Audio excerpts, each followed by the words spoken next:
আসসালামু আলাইকুম। এই যে একটা ছোট ডোবা, এই ডোবার ভিতরে মাছ রাখা দিছে, ছোট একটা জালের ভিতরে। আপনাদেরকে সরাসরি দেখানোর চেষ্টা করব কি কি মাছ। এই যে দেখেন ভাই, একটু কি করে ছোট করে দেখাও, আস্তে আস্তে আপনাদেরকে বাসানোর চেষ্টা করতেছি।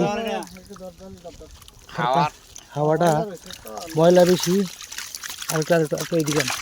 এই যে দেখেন, এই যে দেখেন,